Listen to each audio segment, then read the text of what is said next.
சரணாகதி தத்துவத்திற்கு முக்கியத்துவம் கொடுக்கக்கூடிய ராமகாதையில் கைகேயை பற்றி நாம் சிந்திக்க போகிறோம். சொன்னாலும் சொல்லாட்டாலும் ரெண்டே வரியில் சொல்லிடலாம். ராமனை காட்டுக்கு அனுப்பிட்டா. கைகேயி இவ்வளவு பெரிய துரோகத்தை பண்ணலாமா? எல்லார் மனசுலையும் அந்த எண்ணம் இருக்குல்ல. இப்பேற்பட்ட ராமனை ஏன் ராமகாதைக்கு இப்படி நீண்ட நெடிய விளக்கம் கொடுத்தேன்? ஏன்னா ராமனுடைய மகத்துவம் அப்பேற்பட்டது.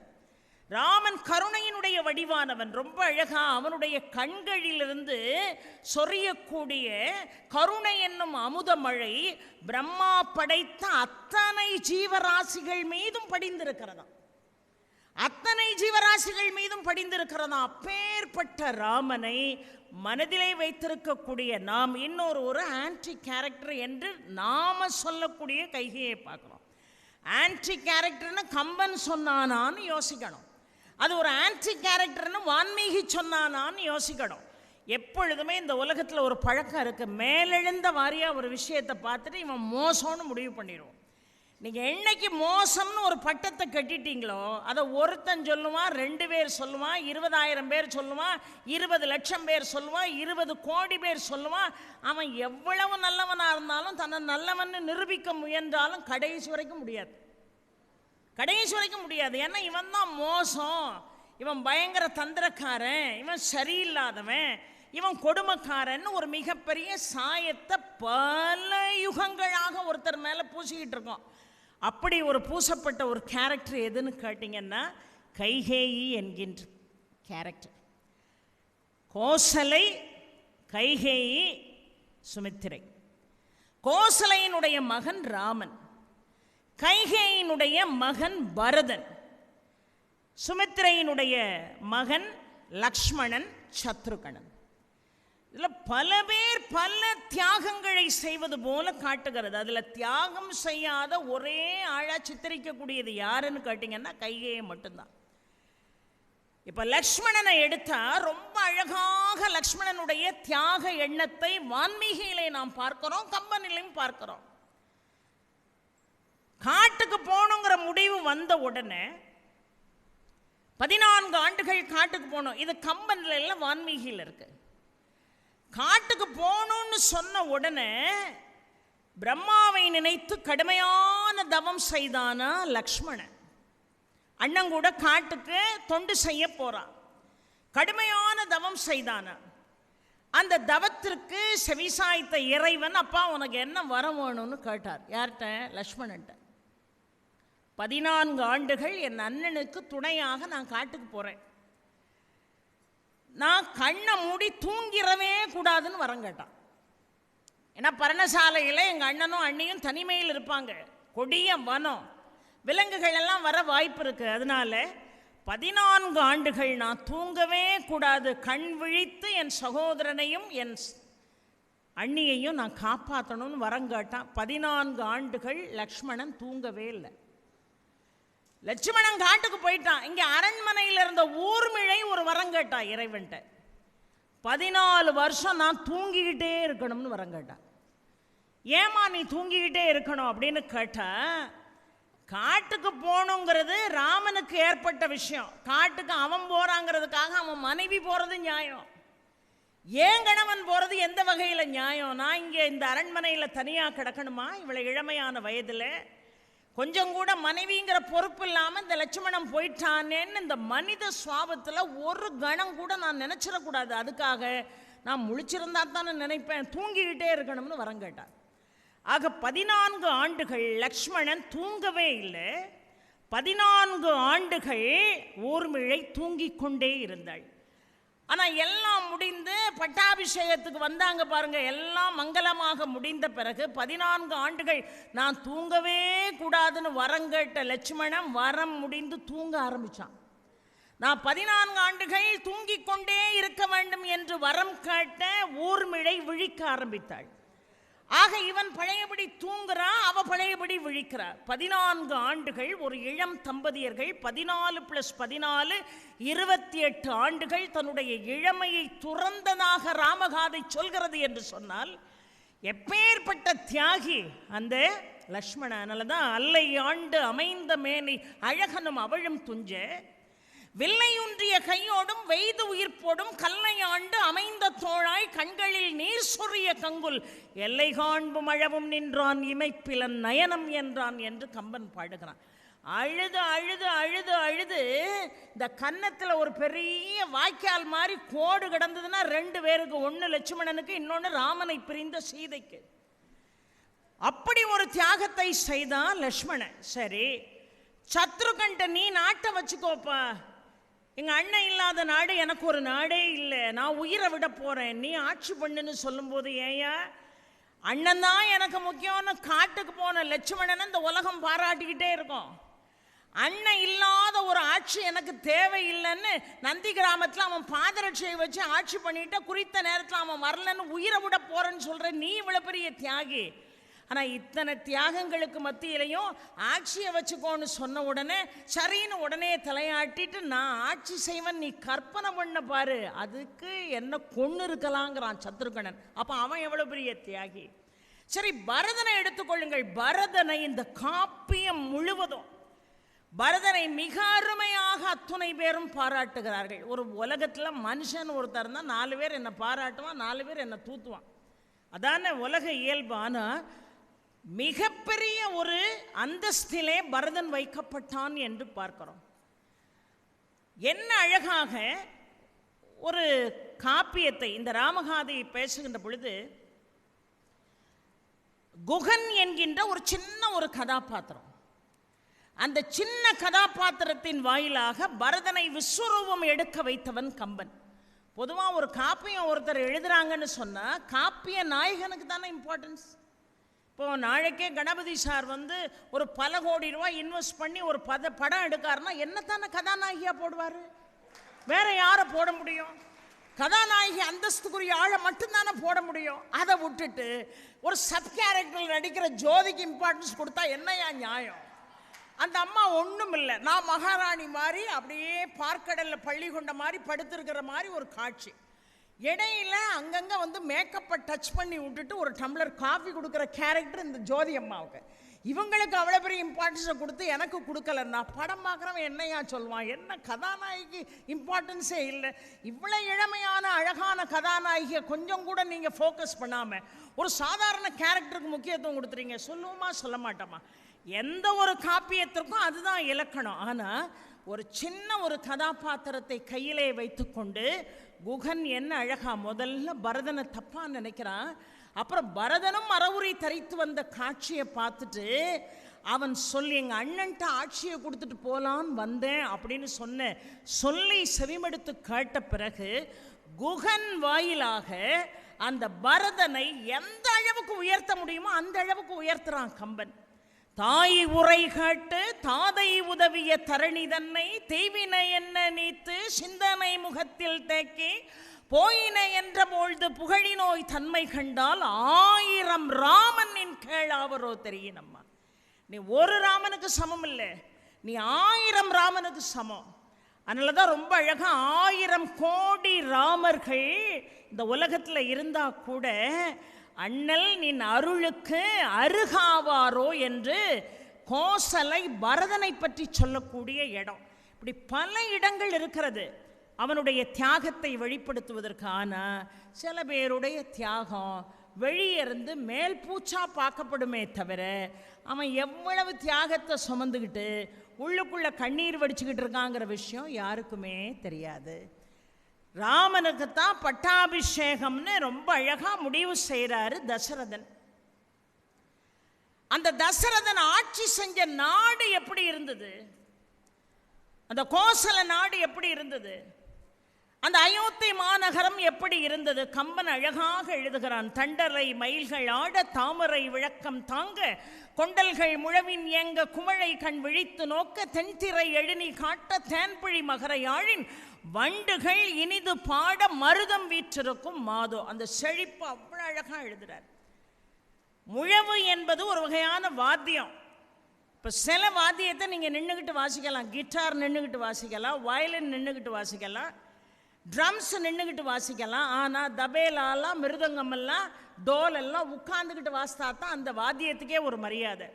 அதை போல முழவு என்பது ஒரு வாத்தியம், அதை கீழே உட்காந்துக்கிட்டு தான் வாசிக்க முடியும். ஆனால் கொண்டல்கள் முழவின் ஏங்க, இப்போ மழையை பொழியட்டா, இன்னும் கொஞ்ச நேரத்தில் மழையை பொழியட்டான்னு ஏங்கிக் கொண்டிருந்த மேகங்கள் முழவு வாசித்ததா அந்த சத்தம்.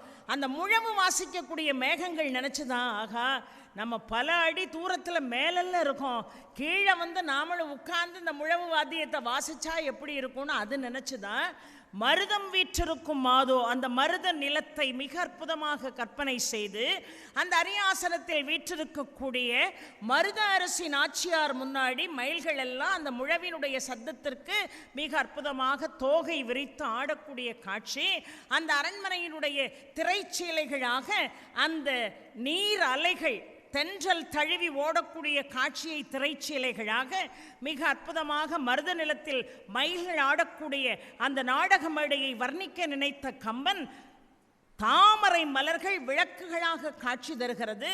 இந்த அழகான காட்சிகளை எல்லாம் குவளை மலர்கள் கண்விழித்து பார்க்கிறது என்று மிக அற்புதமாக எழுதுகிறார். குவளை மலர்கள் மாலையில் பூக்கும், தாமரை மலர்கள் காலையில் பூக்கும். நம்ம தான் யோசிக்கணும் சில விஷயத்தை. கம்பன் நம்மளை நேரில் கூப்பிட்டா சொல்லி கொடுத்துட்டு போவான். அப்போ படிக்கும் போது யோசிக்கிறோம், தண்டலை மயில்கள் ஆட தாமரை விளக்கம் கூட, கொண்டல்கள் முழவின் எங்க குவளை கண் விழித்து நோக்க.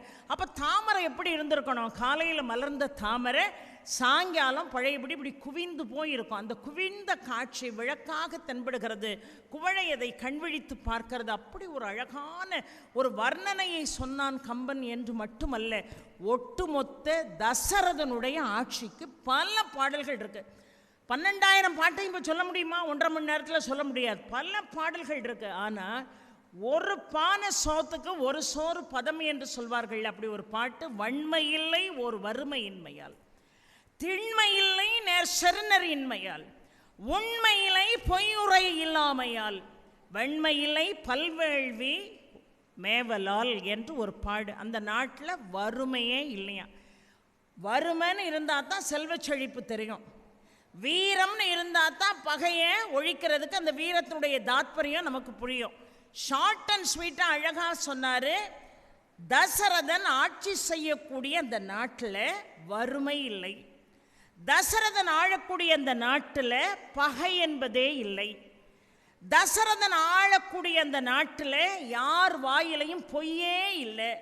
தசரதன் ஆளக்கூடிய அந்த நாட்டில் யாருக்கும் அறியாமை என்பது இல்லை. இதை விட ஒரு நாட்டினுடைய சிறப்பை சொல்ல முடியுமா? வறுமை இல்லை, பகை இல்லை, பொய் இல்லை, அறியாமை என்கின்ற அஞ்ஞானம் இல்லை. அப்போ எவ்வளவு செல்வ செழிப்பான ஒரு நாடு என்று நாம் பார்க்கிறோம். அந்த நாட்டுக்குள்ள தசரதனுக்கு எத்தனையோ மனைவியர் இருந்தாங்க. அந்த கதைக்குள்ளெல்லாம் நம்ம போக வேண்டாம். 3 பட்டத்து மகிழ்ச்சிகள். ஒன்று கோசலை, இன்னொன்று கைகேயி, இன்னொன்று சுமத்திரை. கோசலையினுடைய மகன் ராமன் எல்லாருக்கும் நல்லா தெரியும். கைகேயினுடைய மகன் பரதன். சுமித்ரையினுடைய மகன் தான் லக்ஷ்மணனும் பரதனும். எல்லாரும் ஒவ்வொரு வகையான தியாகத்தை காப்பியம் முழுவதும் செய்தார்கள். ஆனால் மிகப்பெரிய தியாகி யாரு அப்படின்னு கேட்டால் கதையினுடைய போக்கில் நமக்கு வழங்கும். ராமனுக்கு முடிசூட்ட வேண்டும் என்று முடிவு செய்தார்கள். அந்த நாடே கோலாகலமாக இருக்கிறது. வாசனை திரவியங்களை கொண்டு அயோத்தி மாநகரை மெழுகி அலங்காரம் செய்தார்கள். எங்கு பார்த்தாலும் வண்ண வண்ண தோரணங்கள். எப்படி இருக்கு பாருங்க நந்தவனம். இதை மாதிரி எத்தனையோ ஆண்டுகளுக்கு முன்னாடி அயோத்தி மாநகர் இருந்திருக்கு. அதில் முத்துக்களும் மாணிக்கங்களும் பரப்பி வைக்கப்பட்டதான். அவ்வளவு ஒரு அழகான இடம். பூமழை, புனல் மழை, புதுவெண் சுண்ணத்தின் தூமழை, தரழத்தின் தோமில் வெண்மழை, தாம் இழை நெறிதலின் தகர்ந்த பொன்மழை, மாமழை நிகர்த்தன மாட வீதியே என்று கம்பன் எழுதான். அவ்வளவு சிறப்பு வாய்ந்ததா அந்த நகரமே இருக்கு. எல்லாரும் இப்போ எப்படி இருக்கும்? நல்ல ஹாப்பியாக இருக்கும்ல. நந்தவனத்தில் இப்படி ஒரு 3 நாள் நிகழ்ச்சி நடக்கும்போது எல்லாருடைய முகமும் அந்தில் இருந்த செந்தாமரையை போல இருக்கு. எல்லார் முகமும் அதுக்குன்னு என்ன மாதிரி இல்லை, அந்தில் இருந்த செந்தாமரை போல இருக்கு. அவ்வளவு அழகா எல்லாரும் இங்கே இருக்கும். அதை போல அந்த நகரமே விழா கோலம் பூண்டது. எல்லோரும் ஆதிமன்னனை வாழ்த்தினார்கள் என்று கம்பன் பாடுகிறார். ஆதிமன்னன் யாரு? தசரதனை வாழ்த்தினார்கள். ராமன் இந்த நாட்டை ஆளப்போகிறான் என்கின்ற சொல்லை காட்ட அடுத்த கணமே தசரதன் பொன்னையும் மணியையும் வாரி வாரி வழங்கினானாம். அதனாலதான் பூமழை புதுமழை புதுமென் சுண்ணத்தின் தூமழை தரழத்தின் தோமில் வெண்மழை தாம் இழை நெறிதலின் தகர்ந்த பொன்மழை மாமழை நிகர்த்தன மாட வீதியே என்று கம்பன் பாடுகிறார். அப்பேற்பட்ட காட்சியை கூனி என்கின்ற மந்தரை பார்த்தார். தோன்றினாள் கூனி. இந்த காட்சியை பார்க்குறா. எல்லாரையும் கூப்பிட்டு என்ன விசேஷம் இங்கே அப்படின்னு கேட்டா. நம்ம பாணியில் பேசணும்னா அப்படித்தானே கேட்டிருப்பா. என்ன விசேஷம் இவ்வளவு கோலாகலமாக இருக்க என்னதுன்னு ராமனுக்கு முடிசூட்ட போகிறார்கள். ராமனுக்கு பட்டாபிஷேகம். ராமன் தான் இனி இந்த நாட்டை ஆளப்போகிறான், ராமராஜ்யம் மலரப்போகிறது என்கின்ற செய்தியை கேட்ட உடனே தோன்றிய கூனையும் துடிக்கும் நெஞ்சினாள்னா உடனே அந்த உடம்பெல்லாம் படபட படபடங்குது. யாருக்கு? கூனிக்கு. ஏன்னா கூனிக்கு ஒரு வெஞ்சன்ஸ் மனசுக்குள்ள பல நாளா இருக்கு. மண் உருண்டை செய்து அந்த மண் உருண்டையை நாணிலே பூட்டி கூனியினுடைய கூன் முதுகு மீது எறிந்து குழந்தைகளை விளையாண்டவன் ராமன்.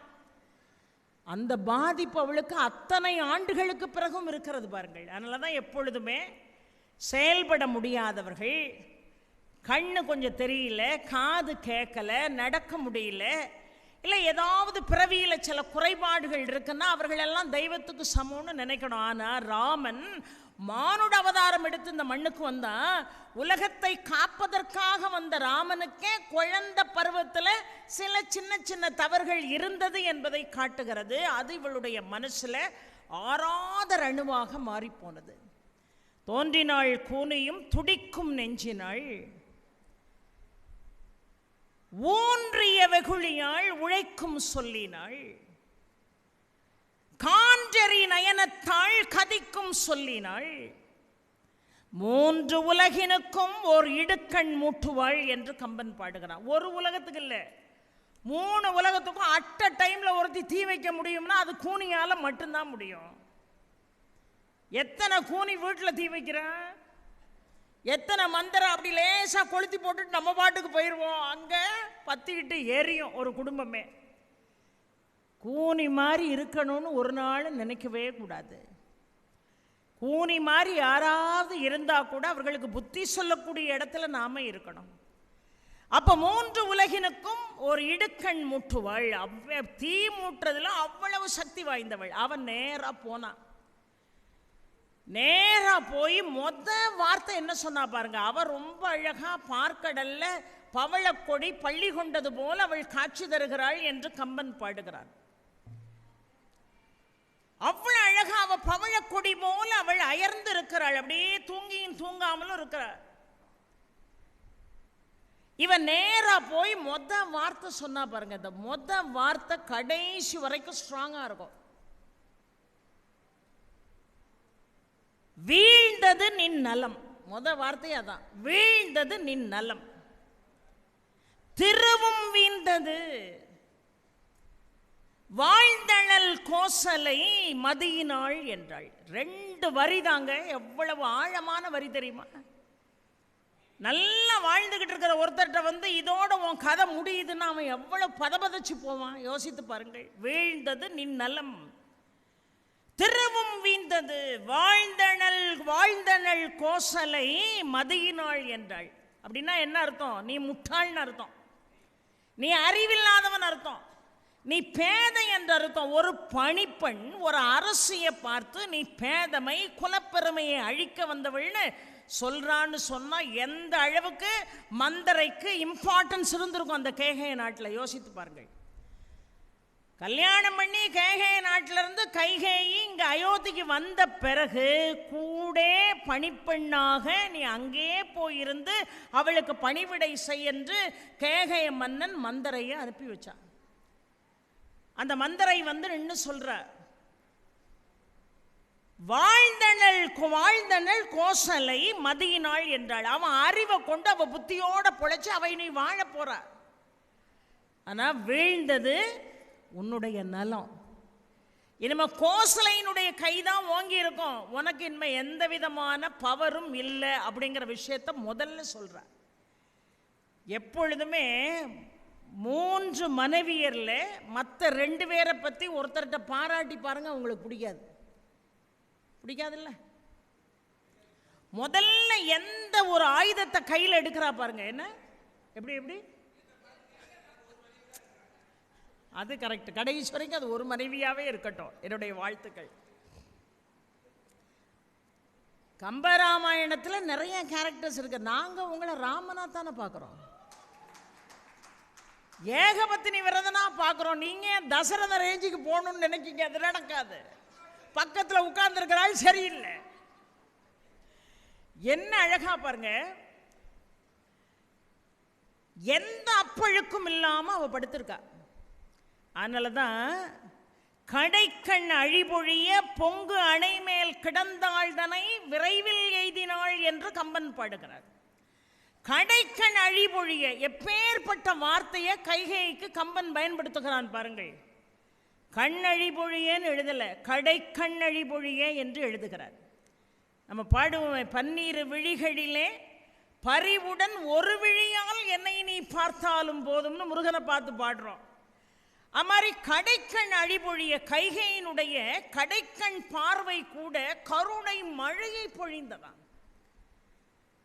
அப்பேற்பட்டவள் பொங்கனை கிடந்தாள்தனை விரைவில் எய்தினாள். அப்பேற்பட்டவள் வேகமா போய் பார்த்துட்டு சொல்றா, இதோட உன் வாழ்க்கை முடிஞ்சது, கோசலை வாழப்போகிறாள். அவள் கையில் எடுத்த முதல் ஆயுதம் தன்னோடு இணைந்து வாழக்கூடிய மாற்றாளுடைய சிறப்பை மிகச் செம்மையாக ஒருத்தி எடுத்து சொன்னா, ஆட்டோமேட்டிக்கா மனசுக்குள்ள அவ மேல ஒரு பொறாமை வரும், நம்முடைய எண்ணம் பலிக்குங்கிற விதைய தூவுனா.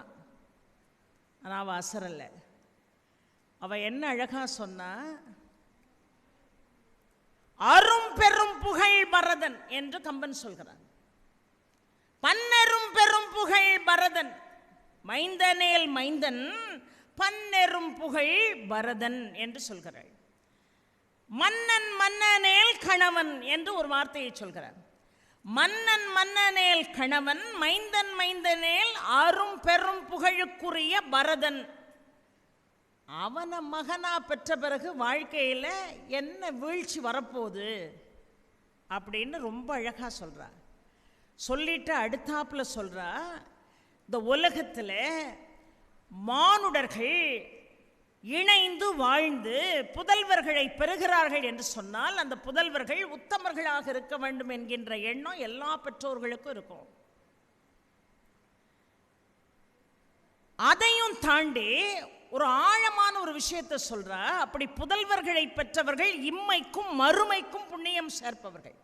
நல்ல புதல்வர்களை பெற்றவர்கள் இம்மைக்கும் மறுமைக்கும் புண்ணியம் சேர்ப்பவர்கள். ஆனால் அரும் புவிக்கும் வேதமே என ராமனை ராமனை ஈன்ற பின்பு ஏதேனும் இடர் உண்டோன்னு கேட்கிறார். நல்ல குழந்தைகளை பெற்ற பெற்றோர்களுக்கு இம்மையிலும் மறுமையிலும் புண்ணியம் உண்டு. ஒரு சாதாரண ஒழுக்கத்தோடு நெறிமுறைகளோடு இருக்கக்கூடிய குழந்தையை பெற்றவர்களுக்கே இம்மை மறுமை நலன்கள் உண்டு என்று சொன்னால், உறாவ அரும் புவிக்கு வேதமே என ராமன் தோன்றிய பின்பு இடர் என்பது உண்டோ? முதல்ல பரதனை சொல்றா, அரும் பெரும் புகழ் பரதன், பன்னரும் பெரும் புகழ் பரதன் என்று பரதனை சொல்றா. ரெண்டாவது, இந்த உலகத்தினுடைய துன்பத்தை எல்லாம் தீர்க்கக்கூடிய, புவியினுடைய துயரையெல்லாம் தீர்க்கக்கூடிய, இந்த புவியே ஆட்சி செய்யக்கூடிய, வேதத்திற்கு இணையாக இருக்கக்கூடிய ராமனை ஈன்ற பிறகு ராமனை மகனாக பெற்ற எனக்கு ஏதேனும் இடர் உண்டோன்னு சொல்றா. இதை விட ஒரு மனிதனுடைய மனம் நிர்மலமான ஓடையை போல இருக்கிறது என்பதில் எந்த விதமான சந்தேகமும் நமக்கு எழ வேண்டியதில்லை. இவ பார்த்தா,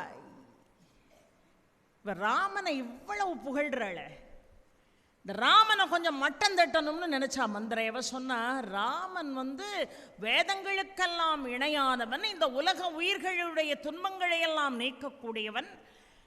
வேதமாக இருக்கக்கூடிய ராமனை பெற்ற பிறகு ஏது இடர்னு சொல்றியே, உன் ராமனுடைய லட்சணம் என்னன்னு தெரியாதா? ஒரு ராமன் என்ன காரியம் செய்தான் உனக்கு தெரியாதா? தாடகை என்கின்ற ஒரு பெண்ணை வதம் செய்த கொற்றவன் இந்த ராமன் என்று சொன்னான். எப்பேற்பட்டவனாக இருந்தாலும் பெண் என்று சொன்னால் அவனுக்கு மனம் இறங்கும். ஆனால் தாடகை வதத்தில் கொஞ்சம் கூட மனசாட்சி இல்லாமல் தாடகையை வதம் செய்தானே, இப்படி கொலைக்கு காரணமாக இருந்த ராமனுடைய கையிலே ஆட்சி பீடம் வந்து அமைந்தால் இந்த உலகத்தில் எவனுக்காவது நிம்மதி இருக்குமான்னு கேட்டான். அப்பமும் அவ பேசாமல் இருந்தாள். முடிசூட்ட போறாங்கிற செய்தியை சொன்ன உடனே ஒரு பெரிய ரத்ன மாலையை தூக்கி கொடுத்தா, ஒவ்வொரு நிலைக்கழனிலும் ராமனை பாதுகாத்து பாதுகாத்து பேசிக்கொண்டிருந்த காரணத்தினால் மிகவும் வெகுண்டெழுந்து அந்த மாலையவே ஒரு அரசி முன்னாடி தூக்கி எறிஞ்சார். இப்போ மூணாவது ஒரு அஸ்திரத்தை பயன்படுத்தினாள். முதல்ல உனக்கு வாழ்வில்லை, கோசலைக்கு தான் வாழ்வுன்னா அப்போ மனம் மாறும்னு எதிர்பார்த்தா மனம் மாறல. ரெண்டாவது பரதனை பெருமையாக பேசினாள், ராமனை பெருமையாக பேசினாள். இவன் மனசு அவளை சீக்கிரம் மாற்ற முடியாதோன்னு நினைச்சவன் ராமன் ஒன்றும் பெரிய யோகியன் இல்லை, தாடகையை வதம் செய்தானே இரக்கம் இல்லாமல். இப்படி இரக்கமில்லாதவர்கள் கையிலே ஆட்சி அமைந்தால் அந்த நாடு நலம் பெறுமான்னு ரெண்டாவது அஸ்திரத்தை போட்டா. மூணாவது ஒரு அஸ்திரத்தை போட்டா, இனிமே ராமனும் சீதையும் ஆட்சி பீடத்திலே அமர்ந்திருக்க போகிறார்கள். சீதையினுடைய கைதான் ஓங்கி இருக்கும். ராமனை பெற்றவள் என்கின்ற காரணத்தினால் கோசலையினுடைய கைதான் ஓங்கி போயிருக்கும். உன்னை தேடி யாராவது விருந்தினர்கள் வந்தா, உன்னுடைய உறவினர்கள் வந்தா, நீ பழைய மாதிரி நீ தன்னிச்சையாக செயல்பட இயலாது. எல்லாத்துக்கும் யாருடைய கையை போய் எதிர்பார்த்து நிற்கணும்? கோசலையினுடைய கையை, சீதையினுடைய கையை எதிர்பார்த்து நிற்கணும். பொருளாதாரத்தில் கை வச்சா. பெண்களுக்கு எதில் கை வச்சாலும் பிரச்சனை இல்லை, ஆனால் பொருளாதாரத்தில் கை வச்சா எங்களுக்கெல்லாம் பிடிக்காது. கொடுக்குற பணத்தோடு நிறுத்திக்கிடணும் வீட்டுக்காரர். அதுக்கு கணக்கு கேட்டாருன்னா கதை முடிஞ்சது. அது மாதிரி பொருளாதாரத்தில் கை வச்சா நீ தன்னிச்சையாக இண்டிவிஜுவலாக நீ எதையும் செயல்படுத்த முடியாது. ஏன்னா எல்லா வரவு செலவு கணக்குகளும் யார் கைக்கு போயிடும்? கோசலை கைக்கு போயிடும், சீதையினுடைய கைக்கு போயிடும். அவர்கள் இருவருடைய கையை எதிர்பார்த்து தான் உன் உறவினர்களே காப்பாற்ற வேண்டிய நிர்பந்தம் உனக்கு வரும்னா. அப்பமும் அவன் மனசு தெரியலையா. நிறைவாக ஒரு விஷயம் சொன்னான். உங்கள் அப்பா இருக்கார கேகய நாட்டு மன்னன், இந்த கேகய நாட்டு மன்னனுக்கும் ஜனகனுக்கும் ஏணி வச்சாலும் சமாதானமான போக்கு கிடையவே கிடையாது. கேகய நாட்டு மன்னனுக்கும் ஜனகனுக்கும் இடையிலே பல ஆண்டுகளாக பகை இருக்கிறது. இப்போ இதுவரைக்கும் தசரதன் இருந்தார், அதனால உன்னுடைய தந்தை பாதுகாக்கப்பட்டார்.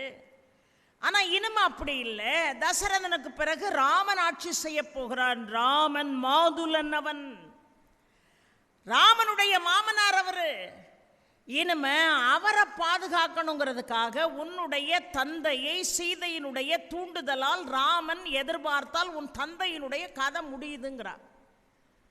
அப்பதான் தூய தேவியின் மனம் திரிந்தது என்று கம்பன் எழுதுகிறார். இத்தனை சொல்லும் போதும் தெரியாத மனுஷு அப்பா வீட்டை சொன்ன உடனே தெரிஞ்சிட்டு அதோட ஒரு வார்த்தையும் சொல்றா, நீ பேதை, பிறந்த குடிக்கு பெருமை சேர்க்காதவள் என்று கூனி சொல்கிறாள். அந்த வார்த்தையை சொன்ன உடனே அவளுடைய மனம் தெரிந்து போனது. உனக்கு பொருளாதார தன்னிறைவு இனிமே கிடையாதுன்னு சொல்லும் போது கவலைப்படலை, கோசலையால் உனக்கு துன்பம் வரப்போகுதுன்னு சொல்லும் போது கவலைப்படலை. எல்லாத்துக்கும் அணை போட்டு கொண்டே வந்தாள் இந்த கைகேயி. ஆனால் நிறைவாக ராமனுடைய மாதுலன் யாரு? சீதையினுடைய தந்தை ஜனகன். அந்த ஜனகனுக்கும் உங்க அப்பாவுக்கும் ஆகாது. ரெண்டு பேரும் பழையபடி போர் செய்தால் ராமன் உன்னுடைய தந்தை பக்கம் நிற்பானா, இல்லை தன்னுடைய மனைவி சீதையினுடைய தந்தை ஜனகன் பக்கம் நிற்பானான்னு கேட்டால் கண்டிப்பாக சீதையை கன்வின்ஸ் பண்ணுறதுக்காக ராமன் போய் நிற்கக்கூடிய இடம் யாருக்கு சப்போர்ட்டிவாக நிற்பான்? ஜனகனுக்கு சப்போர்ட்டிவாக நிற்பான். அப்போ உன்னுடைய தந்தையினுடைய ஆட்சியே ஆட்டம் கண்டுவிடும் என்று சொன்ன உடனே தான் மனம் தெரிந்தது என்று சொல்கிறான். அதுவரைக்கும் தூய்மையாயிருந்த மனசு கண் அழிபொழியே என்று எழுதினான். மொத்த வேலை என்ன செஞ்சா, இதை கேள்விப்பட்டோன்னு மனம் திரிந்தது. ரொம்ப ஆடை ஆபரணங்களோடு மிகவும் அலங்காரமாக இருக்கக்கூடிய கைகேயி தன்னுடைய அத்தனை ஆபரணங்களையும் கழட்டி வீசினாள். தன்னுடைய மலர் கூந்தலிலே சூடப்பட்ட மலர்களை பித்து அப்படியே தரையில் வீசினா. தலைமுடி விரிஞ்சு கிடக்கு. அங்கே பட்டாபிஷேகத்துக்கு ஊரே கோலாகலமாக இருக்கு. ஆனால் இங்கே கைகேயி தன்னுடைய அரண்மனையில் அத்தனை அலங்காரங்களும் கலைந்த நிலையிலே அப்படியே படுத்து கிடக்கிறா. தசரதன் வாரான். கைகேயி எங்கன்னு தேடுனா, கைகேயி மிகவும் அலங்கோலமாக அப்படியே படுத்து கிடக்கிறாள்.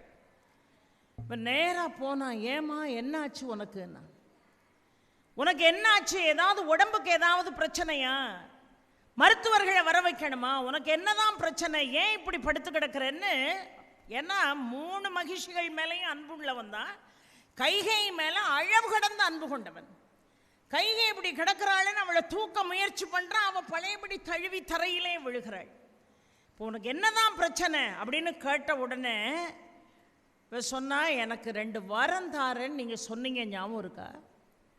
சம்பராசுரனோடு போர் செய்வதற்கு நான் தேர் சாரதியாக உங்களோடு பயணித்து வந்தபோது அவனுடைய போரினுடைய வெற்றியை தொடக்கூடிய நிலையில் நீங்கள் இருக்கின்ற பொழுது அச்சாணி கழண்டு போனது. என்னுடைய ஆள்காட்டி விரலை நான் அச்சாணியாக கொடுத்து தேரை ஓட்டி உங்களை காப்பாற்றினேனே, அது நினைவு இருக்கிறதான்னா? நல்லா நினைவு இருக்கேன்னா. அப்போ எனக்கு 2 வரம் தாரன்னு சொன்னீங்களே, ஞாபகம் இருக்காண்ணா? ஆமாம் சொன்னேன், ஞாபகம் இருக்கு. அந்த வரத்தை இப்போ கொடுங்கண்ணா. கள்ளவிழ் கோதை கருத்தறியாத மன்னன். அவ என்ன கேட்க போறானே தெரியாம என்ன கேட்க போறான்னு பொறுத்து இருந்திருக்கணுமா இல்லையா? எப்பவுமே ஆடவர்கள் எடுத்தெருப்புல டப்பு டப்புன்னு வாக்குறுதிகளை அள்ளி வீசப்படாது. உங்களுக்கு தசரதன் ஒரு மிகப்பெரிய உதாரணம். இது எனக்கு கிறிஸ்மஸ் வருது, எனக்கு தீபாவளி வருது, எனக்கு ஒரு 25,000 ரூபாய்க்கு பட்டு எடுத்து கொடுங்கன்னு மனைவி கேட்குறான்னு வைங்க, கேட்குறாங்க. அப்போ புத்திசாலி ஆம்பளைங்க என்ன பதில் சொல்லணும்? அம்மா என்னம்மா 25,000? என்ன 25,000? 50,000த்துக்கு உனக்கு எடுத்து தருவேன், ஆனால் என்கிட்ட இல்லை. 50,000த்துக்கு கூட எடுத்து தர நினைக்கிறேன், ஆனால் என்கிட்ட இல்லை. இங்கே பாருமா, உனக்கு எடுத்து தர மாட்டேன்னு நான் சொல்லலை. அந்த நேரத்தில் என் பொருளாதாரம் என்ன சூழ்நிலையில் இருக்கும் அதுக்கு தக்கன உனக்கு எடுத்து கொடுப்பேன். அது 50,000 இருக்கலாம், 1,00,000 இருக்கலாம், இல்லை 250 ரூபா நூல் புடவையாக கூட இருக்கலாம். என் பொருளாதாரத்தை வச்சுக்கிட்டு நான் உனக்கு வாங்கி கொடுக்கலன்னா தான் பிரச்சனை. எது இருக்கோ நிறைவாக நான் உனக்கு செய்வேன், நீயும் சந்தோஷமாக அதை வாங்கிக்கிடணும்னு சொன்னால் அவளும் அதுக்கு மைண்ட் செட் ஆகி சந்தோஷமாக இருப்பாள்.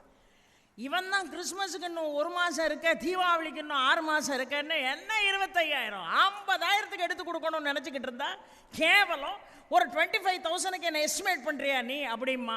இந்த கெட்ட நேரம் தீபாவளிக்கு 2 நாளைக்கு முன்னாடி டீ கொடுக்க கூட கையில் காசு இருக்க, சிங்கிள் டீக்கு காசு இல்லாமல் அலைவான்.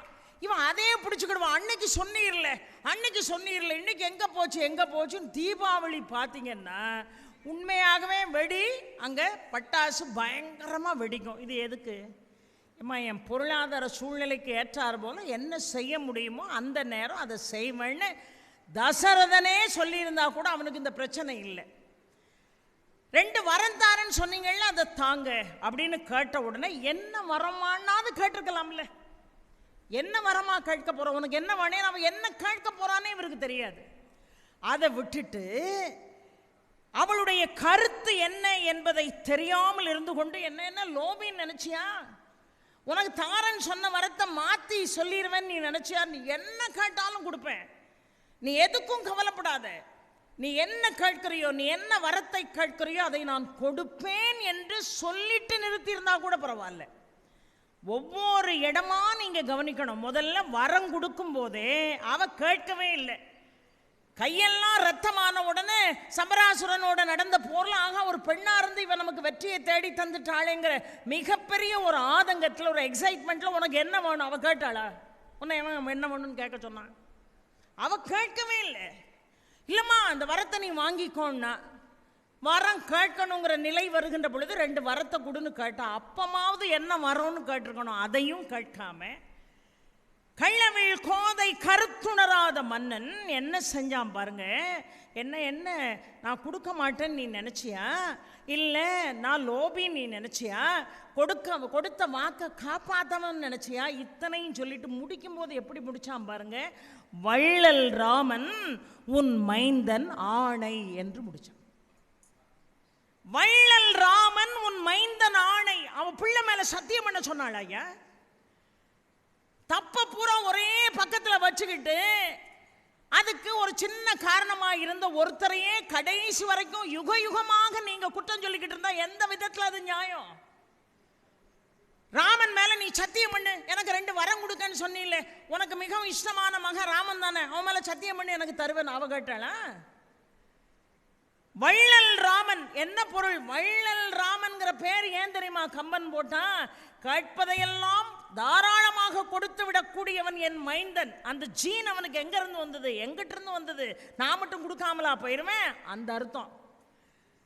அந்த அர்த்தம்னு சொல்றதை காட்டிலும் மன்னன் என்கின்ற கெத்து அந்த இடத்துல.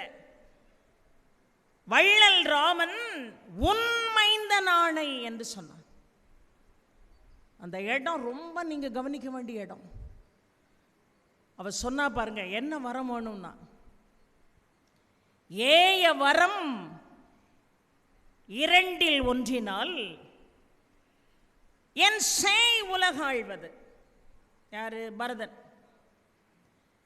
ஏய வரம் 2இல் ஒன்றினால் என் சேய் உலகாழ்வது, சீதை கள்வன் ஒன்றால் வனம் போய் ஆழ்வது. அப்போ ராமன் சொல்ற தைரியம் கூட கைகைக்கு இல்லை. ஏன்னா அந்த அளவுக்கு அன்பு பாராட்டி வளர்த்தவ. இந்த இடத்துல மட்டும் என் மகன் ராமன் சொல்லல. அந்த இடத்துல என்ன சொன்னா கைகையிட்ட? ராமன் என்கின்ற மகனை நான் பெற்ற பிறகு எங்க இருந்து தீமை என்ன தேடி வரும்? இந்த உலகமே உயப்போது, நான் மட்டும் விட்டு போயிருவனாங்கிற மாதிரி கேட்டா. இப்போ சீதை கள்வன் ஒன்றினால் வனம் போய் ஆழ்வது என்று புகன்று நின்றாள். இந்த இடத்த நல்லா கவனிங்க. தீயவை ஆயினும் சிறந்த தீயாள். தீயவை ஆவினும் சிறந்த தீயாள் என்று ஒரு வார்த்தையை கம்பன் பிரயோகம் செய்கிறான். உடனே இவள் மிக தீமையானவள், தீமை எல்லாவற்றிலும் இவள் சிறந்த தீயாள் என்று நாம் அதுக்கு பொருள் எடுத்துக்கிடுறோம். ஒவ்வொருத்தரும் ஒவ்வொரு இன்டர்பிரட்டேஷன்ஸ் சொல்லுவாங்க. ஆனால் கம்பன் இதைத்தான் நினைச்சு எழுதினானான்னு நமக்கு தெரியாது. அது கம்பன் இப்போ நேரில் வந்தால் தான் தெரியும். படிக்கின்ற ஒவ்வொரு புலவர்களுடைய எதிர்பார்ப்பு அவர்களுக்குள்ளே என்னவாக உறைந்து கிடக்கிறதோ அதே வெளிப்படும்.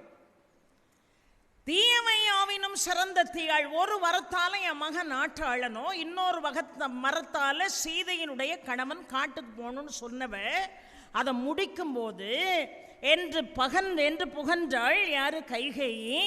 தீயவை யாவினும் சிறந்த தீயாள். எப்படி சொல்லுவோம் வழக்கமா?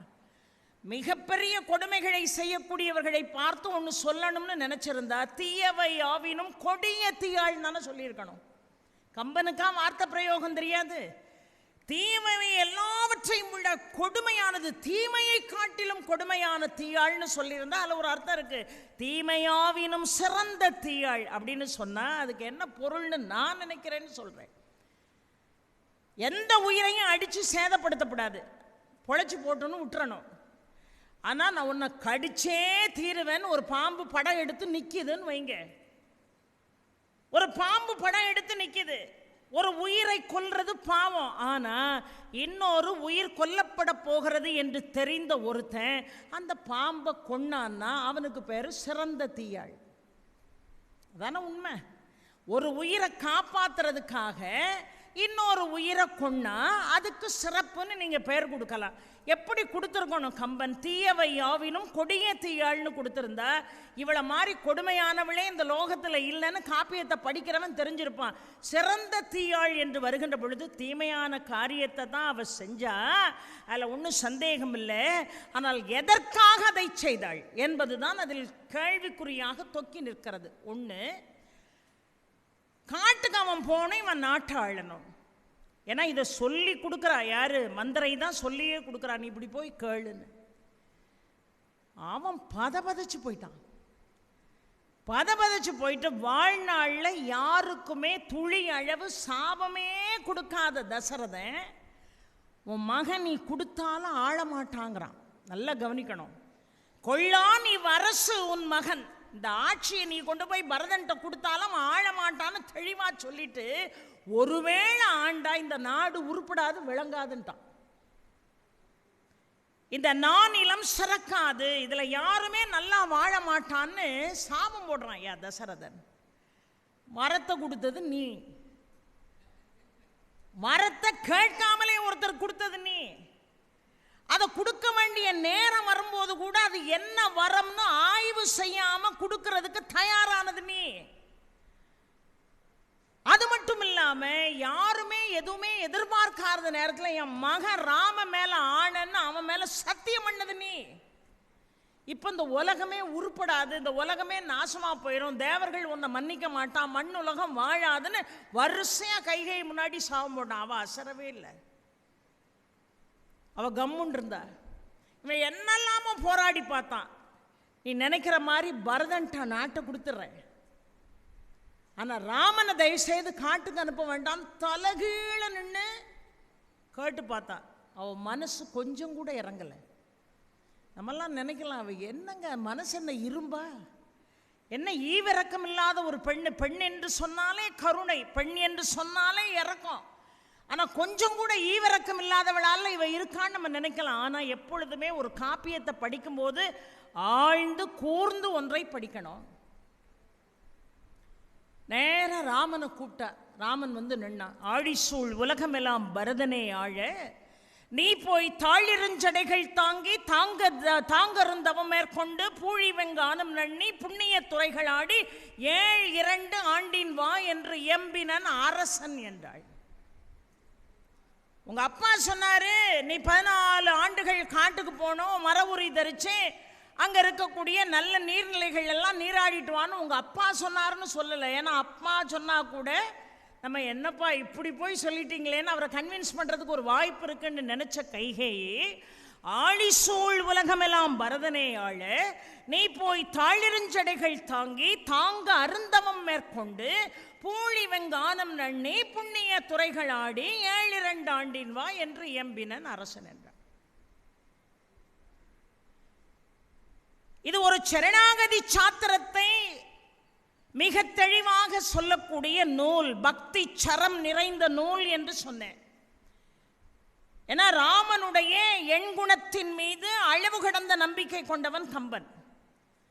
அப்ப இது ஒரு பக்தி நூலாகவும் பார்க்கிறோம், ஒரு ஆன்மீக நூலாகவும் பார்க்கிறோம்.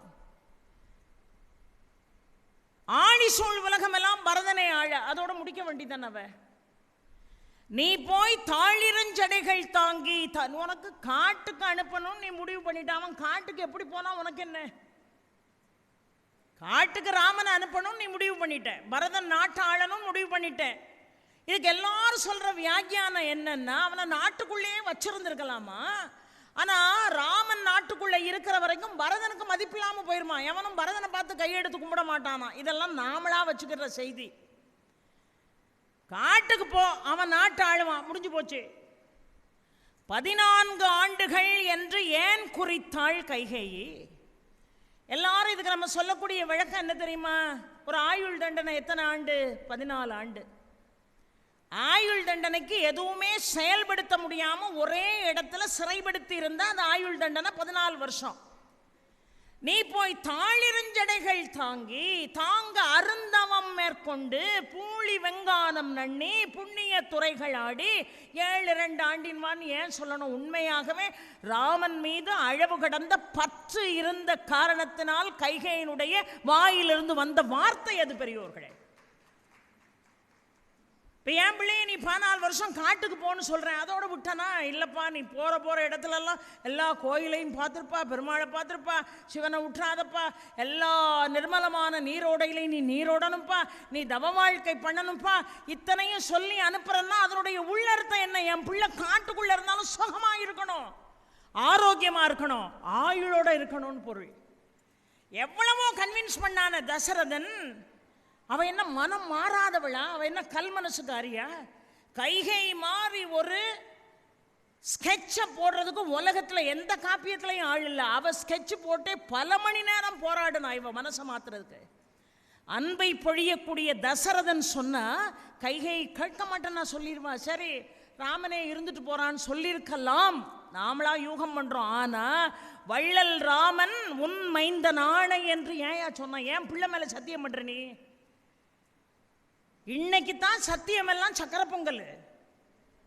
ஆனா அன்னைக்கு அப்படி இல்லை. ஒரு சத்தியம் செஞ்சுட்டா அது அப்படியே நிறைவேறி விடும் என்கின்ற நம்பிக்கை ஒவ்வொரு மானுடத்துக்கும் இருந்தது.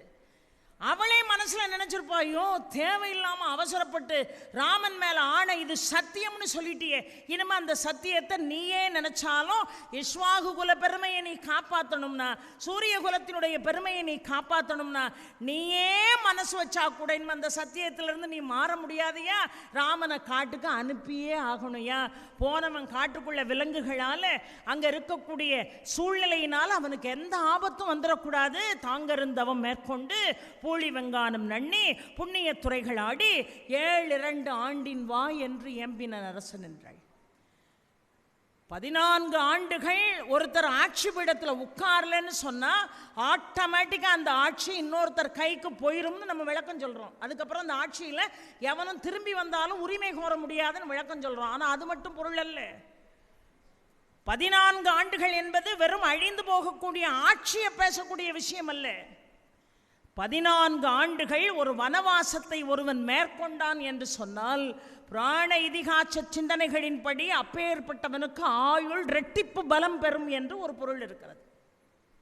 அப்ப ராமனுடைய ஆயுள் நல்லா இருக்கணும். ராமனுக்கு எதுவும் நிகழாதுங்கிறது வேற விஷயம். இவ்வண்ணம் நிகழ்ந்த வண்ணம் இனி இந்த உலகுக்கெல்லாம் உய்வண்ணம் அன்றி மற்றோர் துயர்வண்ணம் உருவதுண்டோ, மைவண்ணத்து அரைக்கி போரில் மழை வண்ண தண்ணலே உன் கைவண்ணம் அங்கு கண்டேன் கால்வண்ணம் இங்கு கண்டேன்னு விஸ்வாமித்திரர் பாடக்கூடிய பாடல்ல இருந்தே அவன் ராமன் மானுட அவதாரம் எடுத்த பிறகு இந்த உலகத்திற்கு உய்வுதானே தவிர அழிவில்லைங்கிறது எல்லாருக்கும் தெரியும். ஆனா ஒரு தாயாக இருந்தவள் என்ன நினைக்கிற, என் பையனுக்கு எந்த சூழல்லையும் எந்த கேடும் வரக்கூடாது, காட்டுக்கு அனுப்புனா. உலகமே அவளை பழிச்சுது.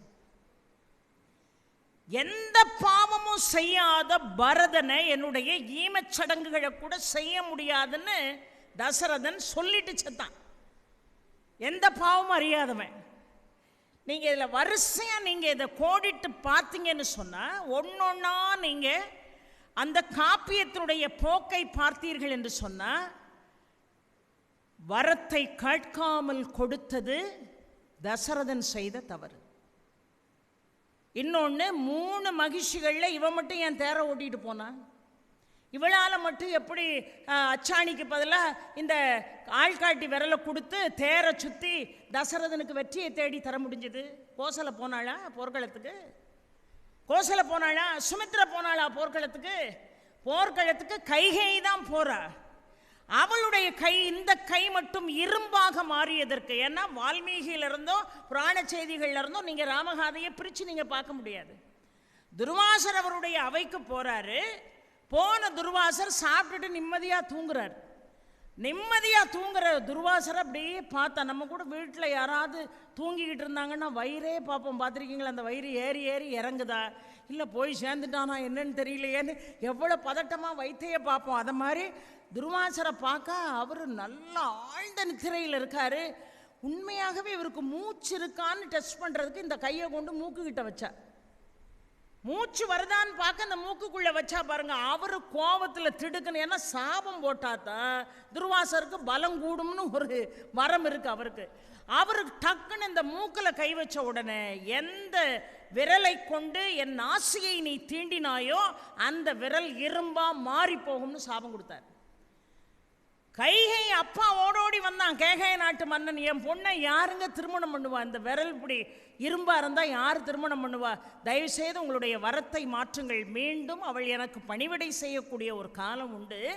அப்படி பணிவிடை செய்கின்ற பொழுது இந்த விரல் தேவைப்பட்டால் இரும்பாகவும் மீதி நேரம் மானுடனுக்குள்ள விரலாகவும் இருப்பது போல நான் சாப நிவர்த்தியை தருவேன் என்று சொன்னாரு. பழையபடி துர்வாசருக்கு பணிவிடை செய்தாள்.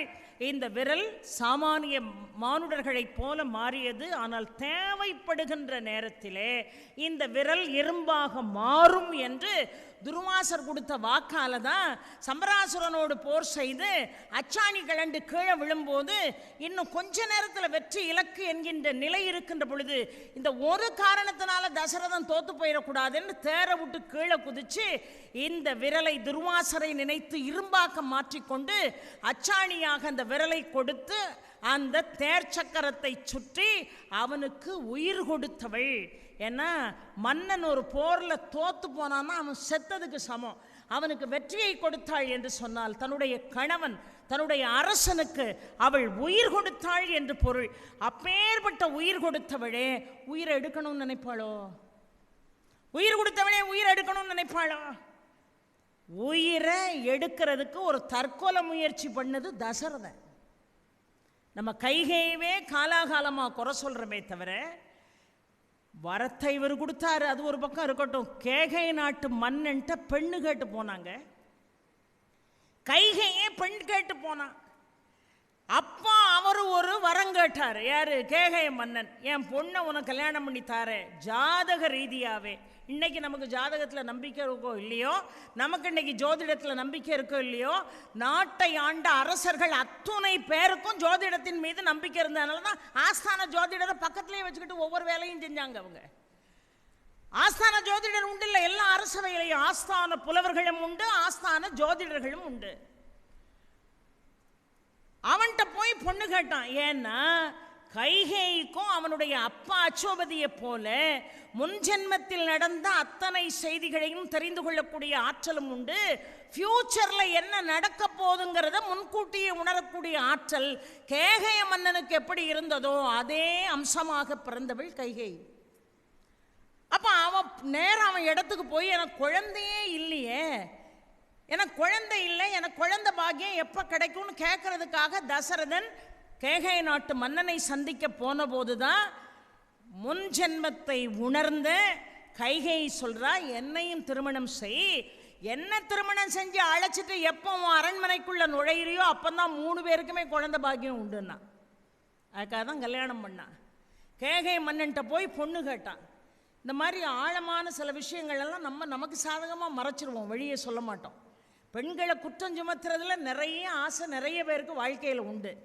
நேராக போய் கைகை போய் பொண்ணை கொடுங்கன்னு கேகை மன்னன்ட்ட கேட்டான் தசரதன். அப்போ எப்படி மீனவ பெண்ணை திருமணம் செய்யணும்னு சந்தனு போய் நின்ன போது என் மகள் வயிற்று பேரன் தான் நாட்டை ஆளணும்னு மீனவ படவன் எப்படி ஒரு வரத்தை கேட்டானோ அதை போல இங்கே கேகை மன்னன் கேட்டான், என் பொண்ணை திருமணம் செஞ்சு தாரேன் தாராளமா, உனக்கு அவள் மகிழ்ச்சியாக வாழ்வதில் எனக்கு மகிழ்ச்சி. ஆனால் என் மகள் வயிற்று பேரன் தான் நாட்டை ஆளணும் சம்மதமானு கேட்டான். சரின்ட்டு வந்தான். யாரை கேட்டுட்டு சரின்னு சொன்ன நீ? யாரை கேட்டுட்டு நீ சரின்னு சொன்ன? அப்ப கேட்காமலே வரத்தை கொடுத்தது உன் தவறு. என்ன வரம் கேட்க போகிறாள் என்று தெரியாமலே வள்ளல் ராமன் உன் மகன் ஆணை என்று சொன்னது 2வது தப்பு. இந்த 2 தப்புக்கு முன்னாடி குழந்தை பாக்கியம் வேணும், அதுக்காக கேகய மன்னனுடைய மகளை திருமணம் செய்ய போறேன். அப்ப கேகய மன்னன் ஒரு அருமையான ஆப்ளிகேஷனை வைக்க, என் மகள் வயிற்று பிறந்தான் நாட்டு ஆளுமா. சரின்னு சொன்ன நீ. அந்த நேரம் என்ன நடக்கோ தெரியாது, யாருக்கு எப்போ குழந்தை பிறக்கும்னு தெரியாது. மகிழ்ச்சியாக என் இடத்துல இருப்பா. ஆனால் என்னுடைய மூத்த மகன் தான் ஆட்சியை செலுத்துவான்னு சொன்னியா? நீ சொல்லலை. இவ்வளோ தப்பையும் நீ செஞ்சுட்டு கைகை மேலே குற்றம் சொல்லிக்கிட்டு இருந்தா என்ன அர்த்தம்? கொஞ்சம் யோசிச்சு பார்க்கணும். ஒரு துருப்பு சீட்டு. நான் உங்கள்கிட்ட ஒன்று சொல்கிறேன். எதுக்காக ஆரம்பத்தில் அவ்வளோ கழுத்தை அமைச்சேன்னா, இது ஒரு பெரிய ஒரு டாபிக். இதை ஒரு 1.5 மணி நேரத்தில் முடிக்க முடியாத ஒரு விஷயம். ஆனால் ராமகாதைக்கு ஒரு கழுத்தை அமைச்சதுக்கு என்ன காரணம்னா, மீண்டும் அதை நினைவுபடுத்துகிறேன். சுகசாரணனுக்கு சரணாகதி கொடுத்தான். விபீஷ்ணனுக்கு சரணாகதி கொடுத்தான், சுக்ரீவனுக்கு சரணாகதி கொடுத்தான் ராமன், ஜெயந்தனுக்கு சரணாகதி கொடுத்தான் ராமன், கவந்தனுக்கும் விராதனுக்கும் சரணாகதி கொடுத்தான் ராமன். இவர்கள் எல்லாம் சரணம் கேட்டாங்க, இவர்கள் எல்லாம் அபயம் கேட்டார்கள், அவனுடைய காலில் போய் விழுந்தாங்க. அடைக்கல பொருளாக ராமன் அவர்களை ஏற்ற அவர்களை வாழ்வித்தான் என்று பார்க்கிறோம்.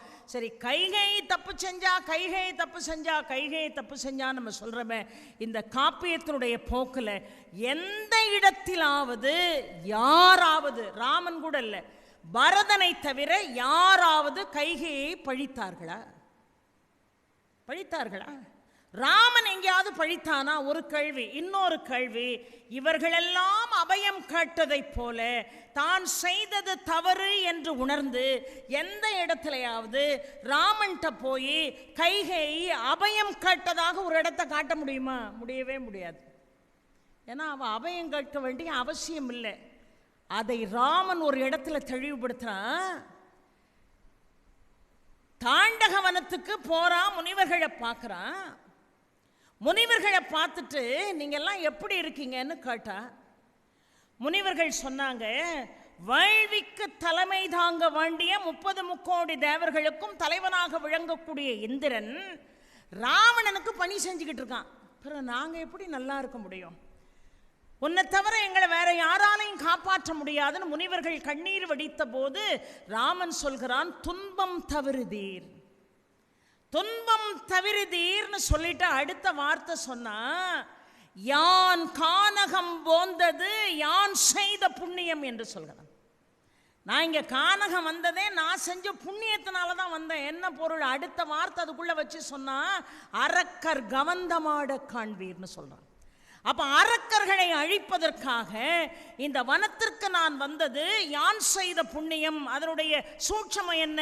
அந்த புண்ணியத்தை செய்யும்படியாக என்னை தூண்டியவள் என்னை ஈன்றெடுத்த தாய் கைகேயி என்று பொருள்.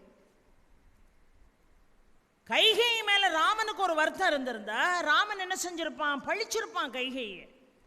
தான் செய்தது முற்றிலும் தவறு என்கின்ற உண்மை கைகேயிக்கு புலப்பட்டிருந்தா ராமன்ட்டு அவ அபயமா போய் நின்றுப்பா. ரெண்டும் நடக்கல. நிறைவா போரெல்லாம் முடிஞ்ச பிறகு தசரதனை பார்க்கக்கூடிய பாக்கியத்தை ராமன் பெறுகிறான். தசரதனை பார்க்கக்கூடிய பாக்கியத்தை பெற்ற பிறகு தசரதன் கேட்கிறான், அப்பா உன்னை 14 ஆண்டுகள் நான் பார்க்கல, என் மனசுல கைகேயி கேட்ட வரமே இன்னும் ரணமாக இருக்கிறது, அதனால உயிரே போச்சா இல்லையா? தசரதனுடைய உயிரே போச்சு. ராமன் காட்டுக்கு போனான்னு தெரிஞ்சு சுமந்திரன் சொன்ன அடுத்த நிமிஷம் தசரதனுக்கு உயிர் போயிட்டு 14 ஆண்டுகள் கழித்து விண்ணுலகத்திலிருந்து மண்ணுலகத்திற்கு வருகிறான். ராமன் அவனை ஆற தழுவுகிறான். அப்ப தசரதன் சொன்னாரு, தெரிந்தோ தெரியாமலோ நான் அவளுக்கு கொடுத்த வரம், அவள் என்னிடமிருந்து கேட்டு பெற்றுக்கொண்ட வரம், அதில் அவள் கேட்ட அந்த வரத்தினால் என் மனதிற்குள்ளே ஒரு ஆழமான அம்பு பாய்ந்து நின்றது வேதனையில். ஆனால் ராமா, உன்னை எப்போ நான் தழுவினனோ அப்போதே இந்த அம்பு மாயமாக மறைந்து போனது. உனக்கு என்ன வரம் வேணும் கேளு தாரேன்னார். உனக்கு என்ன வரம் வேணும் கேளு தாரேன்னு சொன்ன அடுத்த நிமிஷம் ராமன் மிக தெளிவாக சொன்னான், தீயள் என்று நீ துறந்த என் தெய்வம் மகனும்னு சொல்றான். ராமன் வாயிலாக என் தெய்வம் என்று சொன்னான். இப்ப நீங்க ஒரு கேள்வி கேட்கலாம், ஏங்க சுக்ரீவனுக்கு சரணாகதி கொடுத்தா பகைவர்களையெல்லாம் மன்னித்து தன்னுடைய கருணை வெள்ளத்தால் ஆட்கொண்ட ராமனுக்கு கைகையும் ஆட்கொள்வதில் என்ன ஆச்சரியம் இருக்கு? அதனால கைகையை செஞ்ச தவறு அவன் மன்னிச்சிருக்கலாம் அப்படின்னு நாமளா யூகிச்சா கூட அவன் முன்கூட்டியே காப்பியத்தினுடைய போக்கில் சொல்லிட்டான், கானகம் என்ன அனுப்புனது எங்கள் அம்மான்னு நீ நினைக்க வேண்டாம். ஏன்னா லட்சுமணன் பேசும்போதே இந்த நிமிடமே கைகைக்கு நான் பாடம் புகட்டுகின்றேன் என்று சொல்கின்ற பொழுதே ராமன் தெளிவாக நதியின் பிழையன்று நறும்புனலின்மை அற்றைய பதியின் பிழை என்று மைந்தன் பிழையன்று விதியின் பிழைனா, நதியின் பிழையன்று நறும்புனல் இன்மை அற்றைய பதியின் பிழையன்று பயந்து நம்மை புறந்தாள் மதியின் பிழையன்று. நம்ம ஊட்டி அவ்வளவு அன்பா வளர்த்தாளே கைகை, அவளுடைய மதியிலிருந்து தோன்றிய எண்ணத்தில் ஏற்பட்ட பிழைன்னு நினைக்கிறியா? இல்லப்பா. இல்ல மைந்தன் பிழை பரதனுடைய பிழைன்னு நினைக்கிறியா? இல்லப்பா, விதியின் பிழைனா. அதே மாதிரி கைகை ஒரு இடத்துல கூனிகிட்ட பேசும்போது எப்பேற்பட்டவர்களை பற்றி இங்க பேசிக்கிட்டு இருக்க, வந்து ஊழ்வினை தூண்ட நல்லனை செய்யலை என்று சொல்கிறாள். ஊழ்வினை தூண்டனாலதான் இந்த காரியத்தை நீ செஞ்சுக்கிட்டு இருக்கேங்கிறார். இவன் பல இடத்துல இதெல்லாம் விதின்னு சொல்றான். கைகை மேல எந்த தவறும் இல்லை என்று ராமன் உணர்ந்த காரணத்தினால்தான் தசரதன்ட்ட வரம் கேட்கின்ற பொழுது, தீயள் என்று நீ துறந்த தெய்வமும் மகமும் தாயும் எம்பியும் ஆக வரம் தருவாய் என்று தாழ்ந்தனன். வாய் திறந்து இந்த உலக உயிர்கள் அத்தனையும் ஆர்த்தன என்று கம்பன் பாடுகிறான் என்று சொன்னால், கைகேயையும் பரதனையும் உன் மகனாகவும் பழையபடி உன்னுடைய மனைவியாகவும், அதாவது என் தாயாகவும் தம்பியாகவும் நீ ஏற்றுக்கொள்ள வேண்டும் என்று ராமன் கேட்கின்ற பொழுது உலக உயிர்கள் அத்தனையும் ஆர்ப்பரித்தது என்று சொன்னால் என்ன பொருள்? ஒரு தீமையானவளுக்காக மகன் ராமன் போராடலாம், ஒரு தீமையானவளுக்காக அவன் மகன் மனசை மாற்றி பரதன் போராடலாம். ஆனால் கைகேயும் பரதனையும் நீ மீண்டும் ஏற்றுக்கொள்ள வேண்டும் என்று ராமன் கேட்கின்ற பொழுது இந்த உலக உயிர்களே ஆர்ப்பரித்தது என்று சொன்னால், தெரிந்தோ தெரியாமலோ அவளுக்குள்ளே எந்த விதமான சிக்கல்களும் இல்லை என்பதை மறைமுகமாக நமக்கு சொன்னது. சில பேர் பேசும்போது சொல்லுவாங்க, கைகேய்க்கு எப்போவுமே ஒரு டாமினேட்டிங் கேரக்டர் இருந்தது, அதனால தான் கோசலை சுமித்திரை கைகேயி 3 பேரும் நின்றுகிட்டு இருக்கும்போது ராமன் சீதையோடு வந்து முதல்ல கைகேயை வணங்கினா, 2வது தான் கோசலையை வணங்கினா, 3வது தான் சுமித்திரையை வணங்கினா. அப்போ தான் அரசி என்கின்ற, மற்ற 2 பேரும் பட்டத்து மகிழ்ச்சிகள் அரசி இல்லை, தான் அரசி என்கின்ற ஒரு எண்ணம் இந்த கைகேயிக்கு இருக்கிறது. தன்னை எல்லாரும் முன்னிறுத்த வேண்டும் என்கின்ற எண்ணம் இருக்கிறது, தன்னை எல்லாரும் வணங்க வேண்டும், தனக்கு முக்கியத்துவம் கொடுக்க வேண்டும் என்கின்ற எண்ணம் இருக்கிறது. இதை புரிந்து கொண்ட காரணத்தினால்தான் ராமன் ஓடோடி வந்து கைகையை வணங்கினா, சீதைக்கும் அதை உணர்த்தினான்னு பல பேர் பேசுகிறோம். இன்னொன்று, தசரதன் வந்து பார்க்கும்போது அவ்வளத்தையும் கலத்தி வீசிட்டா, ஆபரணங்களை கலத்தி வீசிட்டா. தாலிச்சரடு முழுவதும், தாலிச்சரடு உட்பட அத்தனையும் கலத்தி வீசினான்னு சொல்கிறோம் எல்லாரும். இங்கே எல்லாரும் சொல்கிற வியாகியானம் என்ன தெரியுமா? 3 மகிழ்ச்சிகளில் தசரதன் அளவுக்கு அதிகமாக நேரத்தை செலவிட்டது கைகையினுடைய அவையில் தான். கைகை மேலே அளவு கடந்த இச்சை கொண்டவன், அளவு கடந்த அன்பு கொண்டவன். அதனால கைகை வீட்டில் தான் அவன் 24 மணி நேரமும் இருந்தான். அப்போ ராமன் முடிசூட போகிறது எனக்கு தெரியலையே, தெரியாமலே இப்படி ஒரு முடிவை நீ எடுத்துட்டியே. அப்போ இத்தனை காலம் என்னுடைய அரண்மனைக்கு நீ என்னை தேடி வந்தது என் அழகில் மயங்கி மட்டும்தானா? அந்த அழகுக்கு முக்கியத்துவம் கொடுக்குற இந்த ஆவரணம் எதுக்கு, இந்த மலர்கள் எதுக்கு, இந்த சரடுகள் எதுக்குன்னு எல்லாத்தையும் கலத்தி வீசிட்டான்னு சில பேர் அவர்களுடைய கண் பார்வையிலிருந்து வியாக்கியானம் சொல்கிறார்கள். ஆனால் அது அல்ல. கூனி ஒரு துருப்பு சீட்டு, கூனி மூலமாக இது நடக்கணுங்கிறது சும்மா ஒரு சின்ன ஒரு எக்ஸாம்பிள் தானே தவிர, தசரதனுடைய உயிர் போகிறது என்று முன்கூட்டியே தெரிந்து வைத்திருந்தவள் கைகை. அதனால தான் வரத்தை கேட்கறதுக்கு முன்னாடியே சொன்னாலும் சொல்லாட்டாலும் நீ காட்டுக்கு போகிறதுக்குள்ளே உன்னுடைய உயிர் போயிடும். ஏன்னா ஜோதிடர்களை கேட்காமல் அந்த காலத்தில் எதுவும் நடக்கிறதில்லை. ஜோதிடர்களை கூட்டு ஜோதிடத்தில் ஆழ்ந்த நம்பிக்கையும் புலமையும் பெற்ற கைகையை கேட்கும்போது இன்னொரு 14 வருஷம் இந்த ஆட்சி பீடத்தில் எவனும் உட்காரக்கூடாது, எவன் உட்கார்ந்தாலும் அவனுக்கு ஆபத்து, எவன் உட்கார்ந்தாலும் ஆபத்துங்கிறது தெரிந்து கொண்டு தான் கேட்க வேண்டும் என்று நினைத்திருந்தால் வரத்தை ஒரு கொஞ்ச நாளையில் கேட்டிருக்கலாம். தகுந்த சமயம் பார்த்து கேட்டதுக்கு என்ன காரணம்? தசரதன் உயிர் போனாலும் பரவாயில்ல, ராமனுக்கு எதுவும் ஆயிடக்கூடாது. இன்னொன்று, தசரதனுக்கு இயற்கையாகவே ஒரு சாபம் இருக்கிறது. சிரவணகுமாரன் தன்னுடைய தாயின் தந்தையும் காவடியில் வச்சு தூக்கின மாதிரி தூக்கிட்டு வந்து ஒரு இடத்துல தண்ணி தாகம் எடுக்குன்னு கேட்கும்போது தண்ணியை எடுப்பதற்காக இவன் போகிறான். சிரவணகுமாரன் தண்ணி எடுக்கிறதுக்காக போனா, இவர் புதற்குள்ளே ஒளிஞ்சு இருந்தார் தசரதன். தண்ணி எடுக்கும்போது அந்த தண்ணி குடத்துக்குள்ளே போகும்போது சத்தம் கேட்குமா இல்லையா, இது மானினுடைய சத்தம் என்று நினைத்து கொண்டாரா. அதனால் வில்லையும் அம்பையும் பூட்டி அடித்தானா. அங்கே சிரவணகுமார் மாண்டு போனானா.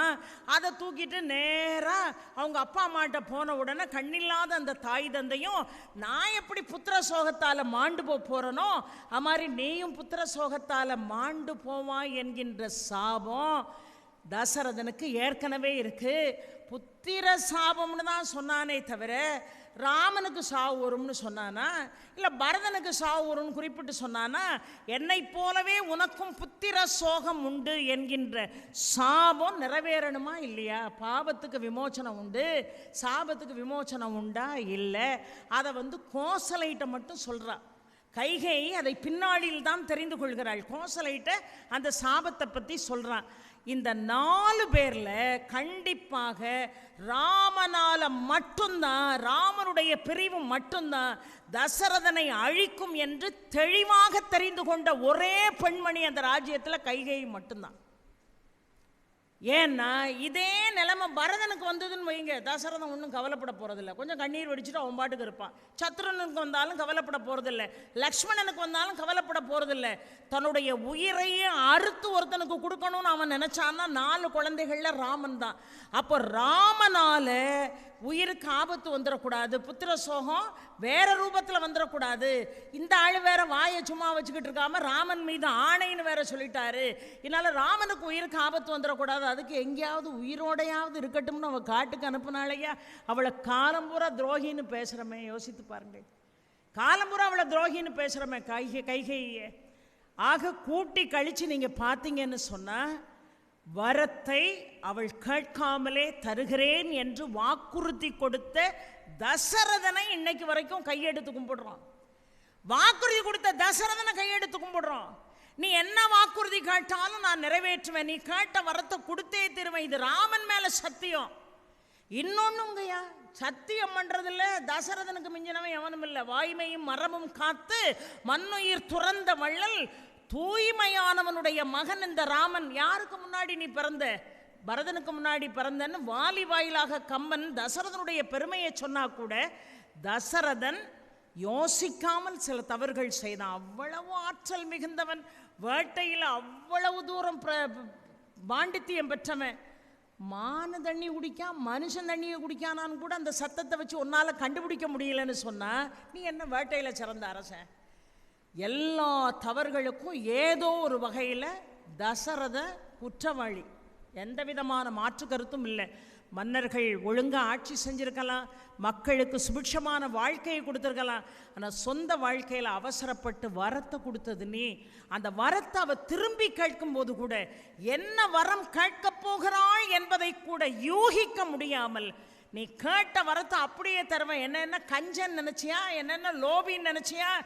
ராமன் மீது ஆணை, நீ கேட்ட வரம் நிறைவேற்றப்படும்னு சொன்னேன். இப்போ அவளே மனசு மாறி ராமன் காட்டுக்கு போக வேண்டான்னு சொல்லிட்டாலும் வாய்மையும் மரபும் காத்து மண்ணுயிர் துறந்த வள்ளல்ங்கிற பட்டம் உனக்கு எப்படி கிடைச்சிருக்கும்? ஆக தவறுகள் ஒரு பக்கம் இருக்கு, பழிய ஒருத்தன் இன்னொரு பக்கம் ஏற்றுக்கிட்டான். அதனால தான் நிறைவாக தசரதன் சொல்லுவான், இந்த பரதனை கூட நான் மன்னிச்சிருவேன். ஏன்னா அவன் உணர்ந்துட்டான் பரதனுக்கு எந்த வகையிலையும் இதில் சம்மந்தம் இல்லை. அவன் அவங்க தாத்தா வீட்டுக்கு போயிருந்தான், ஐயா இங்கே முடிவெடுத்ததும் அவனுக்கு தெரியாது. ராமன் காட்டுக்கு போனதை நினச்சி வெந்து காலம் முழுதும் கண்ணீர் வடித்து நந்தி கிராமத்தில் கடைசி வரைக்கும் ராமனுடைய பாதரட்சிகளை வச்சு ஆட்சி பண்ண ஒரு உத்தமன். அவன் மேலே எந்த தப்பும் இல்லை. அதை உணர்ந்தது காரணத்தினால்தான் பரதனை கூட நான் மன்னிச்சிருவேன், ஆனால் கைகையை கடைசி வரைக்கும் மன்னிக்க மாட்டேன்னு சொல்லும்போது ராமன் அழகான ஒரு வார்த்தையை சொல்லுவான், இந்த நாடு உனக்குத்தான் நீ தூக்கி என் கையில் கொடுத்துருந்தீன்னா அழிந்து போகின்ற இந்த யாக்கை போல இந்த உயிரும் ஒரு காலத்தில் இதையெல்லாம் அனுபவிக்காமல் தனிச்சு நிற்கும். அப்பேற்பட்ட நிலையாத விஷயத்தை, நிலையாமையை எனக்கு உணர்த்தியவள் என்னை ஈன்ற எம்பெருமாட்டி என் தாய் கைகை என்று ராமன் ஒரு வார்த்தையை பதிவு செய்கிறான் என்று சொன்னார். என்ன அழகாக என்னை ஈன்ற எம்பெருமாட்டி என்று சொல்கிறார். அவனை ஈன்றது யாரு? கோசலை. அவனை வளர்த்தது யாரு? கைகை. ஆனால் என்னை ஈன்ற எம்பெருமாட்டிங்கிற வார்த்தைலாம் கம்பனே அவனை அறியாமல் ஆகா இப்படி எழுதினா தான் நியாயமாக இருக்கும். இல்லைன்னா காலம்புற யாராவது ஒருத்தர் வாசிவு மாதிரி 1-2 பேராவது வந்து இந்த சூட்சமத்தை புரிஞ்சுக்கிட்டு கையை நல்லவன்னு பேசிட மாட்டாங்களாங்கிற ஆதங்கம் கம்பனுக்கே இருக்க போய் தான் அவன் ரொம்ப அழகா என்னை ஈன்ற எம்பிராட்டி என்று சொல்கிறான், என் தெய்வம் என்று சொல்கிறான். இன்னொரு இடத்துல கானகம் நான் வந்தது யான் செய்த புண்ணியம் என்று சொல்கிறான். என்று சொன்னால் அரக்கர்கள் கவந்தமாட காண்பீர் என்று அந்த தாண்டகவனத்து முனிவர்களுக்கு நான் உங்கள் துன்பத்தை தீர்ப்பேன் என்று வாக்குறுதி கொடுக்கிறான். என்று சொன்னால் இப்போ ஒரு விஷயம் சொல்கிறேன், ராமனை பிரிந்து சீதை அசோகவனத்தில் இருந்தான்னு சொல்கிறது கூட ஒரு வகையான ஒரு மாயை தானே. என்னைக்கு திருமாலை பிரிஞ்சு லக்ஷ்மி இருந்திருக்கா? பல்லாண்டு பல்லாண்டு பல்லாயிரத்தாண்டு பல கோடி நூறாயிரம் மல்லாண்ட தின்தோள் மணிவண்ணா உன் சேவடி செவ்வி திருக்காப்பு அடியமுடும் நின்னோடும் பிரிவின்றி 1000 பல்லாண்டு வடிவாய் நின் வலமார்பினில் வாழ்கின்ற மங்கையும் பல்லாண்டு வடிவார் ஜோதி வலத்துறையும் சுடராழியும் பல்லாண்டு படைப்போர் புக்கு முழங்கும் அப்பாஞ்சு சன்னியமும் பல்லாண்டு. ஆக கொடுத்த வாக்குறுதியை காப்பாற்ற வேண்டும் என்று உறுதியாக நின்றவள் யாரு? கைகேயி. வாக்கு மாறினான்னு சொன்னா காலம் முழுவதும் இந்த இஷ்வாகு குலத்திற்கு ஒரு குறை வந்துவிடும் என்கின்ற காரணத்தினால தன்னை இரும்பாக மாற்றிக்கொண்டு பெத்த பிள்ளைய காட்டிலும் உயிராக தன்னை இணைத்து கொண்ட ராமனை கூட காட்டுக்கு அனுப்பி எங்கேயாவது ஒரு இடத்துல அவன் உயிரோடு இருக்கட்டும், 14 ஆண்டுகள் கழித்து வரும்போது உன்னை யார் திருப்பி இங்கே வர சொன்னா? பழையபடி நீ ஒரு 14 வருஷம் காட்டுக்கு போன்னு கையை சொல்லியிருந்தா கூட ராமன் என்ன செஞ்சிருப்பான்? போய்த்தான் இருந்திருப்பான். இன்னொன்று, கைகேயை பார்த்த உடனே நிறைய பேர் சொல்கிற வியாக்கியானம், கைகேயை பார்த்த உடனே ஆடைகளை எல்லாம் சரியாக திருத்தி கொண்டு வாய் பொத்தி கை கட்டி கொண்டு ராமன் நிற்கிறான் என்று சொன்னால் இது கைகேயினுடைய ஆளுமை அல்லவா காட்டுகிறதுன்னு சில பேர் பேசுகிறாங்களே. ராமனுடைய பண்பாடே அதான். ஏன்னா மானவன் செங்கை கூப்பி நின் காதல் திருமகன் பங்கமில்லா குணத்து எம்பி பரதன் இந்த மும்மைசால் உலகத்தை ஆழப்போகிறான் என்று ராமன் வாயிலாக ஒரு வார்த்தையை கம்பன் சொல்கிறான் என்று சொன்னால் சாதாரணமான வார்த்தை அல்ல அது. நின் காதல் திருமகன் யார்? கோசலையிட்ட சொல்கிறாம்மா, நானும் ஆட்சி செய்ய போகிறேன்னு நினச்சேன். இல்லைம்மா, கோசலையிட்ட சொல்லும்போது ராமன் அழகாக சொல்கிறான், நின் காதல் திருமகன். அடுத்த வார்த்தை பாருங்க, பங்கமில்லா குணத்து எம்பி. உன் குணத்தில் கொஞ்சம் கூட குறை காண முடியாது, என் தம்பின்னு மூலம் சொல்கிறாரு. அதுக்கப்புறம் தான் பரதன்கிற வார்த்தையே அவர் பிரயோகப்படுத்துகிறார் என்று சொன்னால் அவனுடைய நிலை தெளிவாக இருந்திருக்கிறது. ஏன் கைகேயினுடைய நிலை இப்படியானது? அப்படி மார்பையும் தோளையும் போட்டு வளர்த்தவள மனசு அப்படி இரும்பாக்கிட்டு நீ காட்டுக்கு போன்னு சொல்லுவா. அவசரப்பட்டு ராமன் மீது ஆணை, அது ராமனுக்கே பங்கமாக முடிந்துவிடக்கூடாது. அதனால தான் அந்த காலத்தில் சில குழந்தைகள் பிறந்ததுன்னு வைங்களேன், அதுக்கு நேரம் சரியில்லைன்னு உண்மையாகவே ஜோதிடத்தை நம்பினோம்னா குழந்தைகளெல்லாம் கொண்டு போய் குருகுலத்தில் விட்டோம். குருகுலத்துலையாவது என்னைக்காவது ஒம்பாட்டுக்கு நல்லா இருக்கட்டும், என்னைக்காவது ஒரு நாள் வளர்ந்த பிறகு பார்த்துக்கலாம், நம்ம கூட இருந்து உயிர் போயிட்டுனா என்ன பண்ண? அதே நிலைமைதான் தசரதன் செய்து கொடுத்த சத்தியத்தால் தான், தெரியாமல் செய்து கொடுத்த சத்தியத்தால் தான். ஏன்னா சத்தியம் அவனுக்கு வாயை திறந்தாலே சத்தியம் பண்ணுற வேலை தான் தசரதனுக்கு. உன் மனசை யார் இப்படி மாற்றினா? கையிட்ட கேட்குறான், நீ நல்லா தானே இருந்த, உன் மனசை இப்போ யார் மாற்றினா? உன் மனசு இப்படி திரிஞ்சு போனதுக்கு யார் காரணம்? என் மேலே ஆணை சொல்லு அப்படிங்கிறான். ஒரு இடத்துல சொல்கிறான், என் மீது ஆணை சொல் என்று சொல்கிறான். உன் மேலே ஆணைங்கிற, உன் மகன் மேலே ஆணைங்கிற. ஆக வேட்டையாடச் சென்ற இடத்திலே அறியாமல் ஒன்றை உணர்ந்து கொண்டு அம்பெய்தி சிரவணகுமாரனுடைய மரணத்திற்கு காரணமாக இருந்தது தசரதனுடைய குற்றம். வரத்தையே அவ கேட்கல. ஒரு நாட்டு மன்னனுக்கு தான் செய்ய வேண்டிய கடமை என்று அவன் நினைத்து அந்த காரியத்தை செய்தாள். ஆனால் உனக்கு என்ன வரம் வேணும் அப்படின்னு அவசரப்பட்டு கேட்டது உன் தப்பு. நீ வரத்தை அவசரப்பட்டு கேளுன்னு சொல்லுவேன், ஆனால் கேட்கறதுக்கு முன்னாடியே நீ கேட்ட வரத்தை நான் உனக்கு தந்துடுறேன்னு அவ என்ன யூகம் பண்ணான்னே தெரியாம ராமன் மீது சத்தியம் செய்தது உன்னுடைய தவறுகளையெல்லாம் உன் பக்கம் வச்சுட்டு அதை எப்படியாவது சரி செஞ்சு பரதனையும் காப்பாற்றணும். ஆக மொத்தம் இந்த காப்பியத்தில் கெட்ட பேர் ஏற்பட்டது 2 பேருக்கு தான். ஒன்று கைகேயி, இன்னொன்று பரதன். 2 பேர் தான்.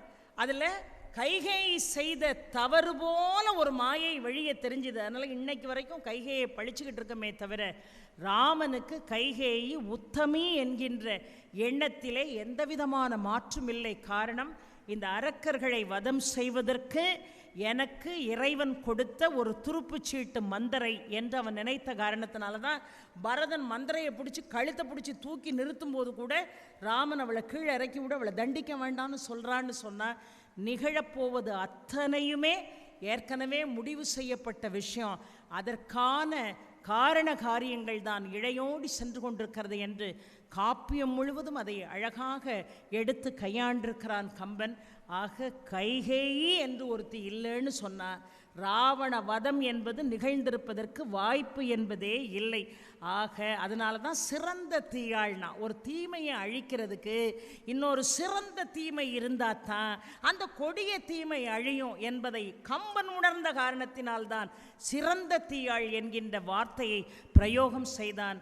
இதிலிருந்து நமக்கு என்ன தெரியுது? யாரையும் பார்த்த உடனே, அவங்க நடவுடை பாவனையை பார்த்த உடனே, அவங்க பேச்சை பார்த்த உடனே, அவங்க பாடி லாங்குவேஜை பார்த்த உடனே உங்களுக்கு பிடிக்கலன்னு ஒன்று அவங்களுக்கு ஆயிரம் கதைகளை கட்டி அதுக்கு ஒரு அலங்காரம் பண்ணி அதுக்கு ஒரு காது குத்தி ஒரு தோலாக்க தொங்க விட்டு இவன் இப்படித்தான்னு தேவையில்லாத முத்திரையை யார் மேலேயும் நம்ம குத்தாதீங்க. ஒவ்வொருத்தருடைய ஃபுட்ஸ்டெப்லேருந்து நீங்கள் பார்த்தீங்கன்னா தான் அவர்களுடைய துன்பம் என்ன, அவர்கள் மீது வைக்கப்பட்ட விமர்சனத்தினுடைய ஆழம் என்ன என்பது உங்களுக்கு தெரியும் என்கின்ற காரணத்தினால் எந்த ஒரு பாத்திரமும் அப்பழுக்குள்ள பாத்திரம் அல்ல.